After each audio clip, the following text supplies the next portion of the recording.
আমাদের কলেজ ইউনিভার্সিটির ছাত্র ভাইয়েরা যারা বৈষম্য বিরোধী একটি আন্দোলনে নেমেছে, সেটা হচ্ছে কোটা প্রথা বাতিল করে মেধার উন্নয়ন, মেধাকে চূড়ান্ত করা বাস্তবায়ন করার নিমিত্তে যে আন্দোলন করেছে।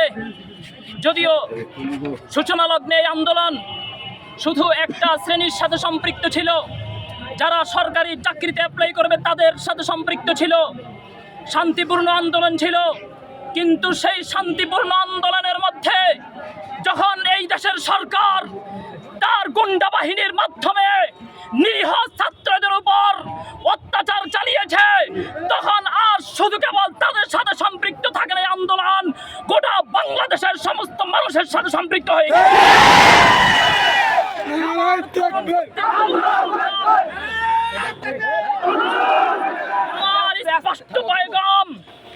আমার স্পষ্ট পয়গাম হেফাজতে ইসলাম দোয়া কর্মসূচির মাধ্যমে এই আন্দোলনের সাথে একাত্মতা পোষণ করেছে। আগামীতে যদি চূড়ান্ত কোনোটা আকাশে এই সরকার পতনের নিমিত্তে আমরা মাঠে ঐক্যবদ্ধভাবে প্রস্তুত হয়ে থাকবেন।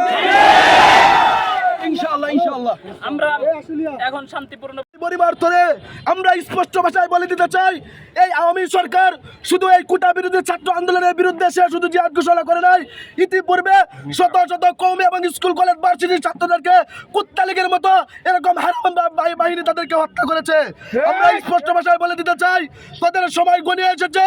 আমরা এখান থেকে শুধুমাত্র কোটা সংস্কার আন্দোলন নিয়ে ফিরবো না, বরং আমরা এখান থেকে একটি দাবি স্পষ্টভাবে জানিয়ে দিতে চাই, এই আওয়ামী সরকার সে জমিদারির বিট বেঁধেছে, সেই জমিদারির বিটকে আমরা ভেঙে দিতে চাই। কোন স্বৈরাচারী রাজাকার বাংলার জমিনের মধ্যে সে জমিদারির বিট নিয়ে মানুষের উপর জুলুম করে সে সংসদ ভবনে থাকতে পারে না, থাকতে দেওয়া হবে না ইনশাআল্লাহ।